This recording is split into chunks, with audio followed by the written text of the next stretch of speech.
ассалому алайкум бинандаҳои азиз, ба таваҷҷӯҳи шумо барномаи тиловатии ахбор аз телевизиони Тоҷикистон.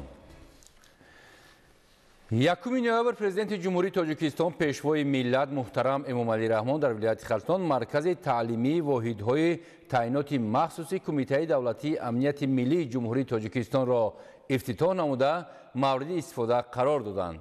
Зимни шиносоӣ бо ин маркази бисёрфунксионалӣ аён гардид, ки он дорои биною иншооти сершумори таълимию машқӣ, аз ҷумла машқҳои низомии тирандозӣ, аз навъҳои гуногуни аслиҳа, машқҳои мухталифи зидди террористиву варзишӣ ва шароити муосир барои обутоби рӯҳию равонӣ ва ҷисмонии ҳайати шахсии воҳидҳои таъиноти махсус буда бо истифода аз техникаю таҷҳизот ва технологияҳои навтарини мувофиқ ба талаботи замон муҷаҳҳаз гардидааст.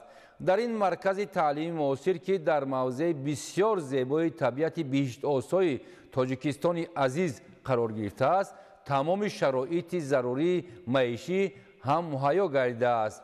аз ҷумла хобгоҳҳои муҷаҳҳаз, нуқтаи хизматрасонии тиббӣ, ҳаммому хушкашшӯӣ, ошхонаҳои барҳаво ва хонаҳои истиқоматӣ барои афсарон ва аҳли оилаи онҳо мавҷуд аст. сарвари давлат муҳтарам Эмомалӣ Раҳмон аз шароити беҳтарини таълиму машқӣ ва маишию фароғатӣ дар ин маркази таълимӣ муҳайёшуда изҳори қаноатмандӣ намуда, бо роҳбарияти Кумитаи давлатии амнияти миллӣ ва ҳайати фармондеҳии воҳидҳои таъиноти махсуси он барои истифодаи пурсамар аз ин пойгоҳу заминаи воқеии муосири омодадошта дастуру супоришҳои мушаххас доданд.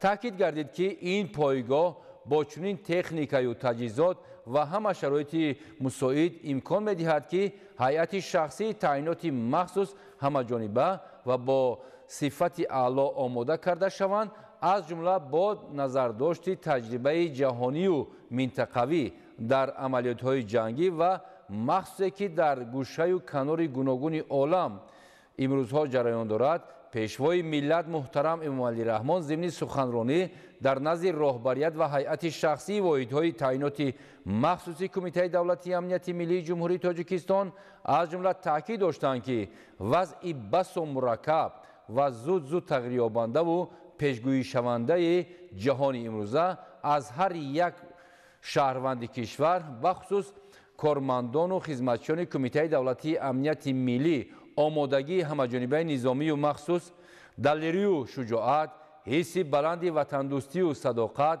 ва фидокориҳоро талаб менамояд.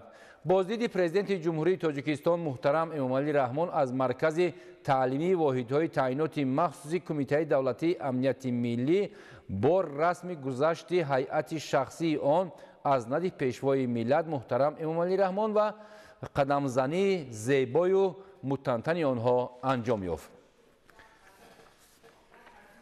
бинандаҳои азиз, ин буд барномаи тиловатии ахбор. хайр саломат бошед.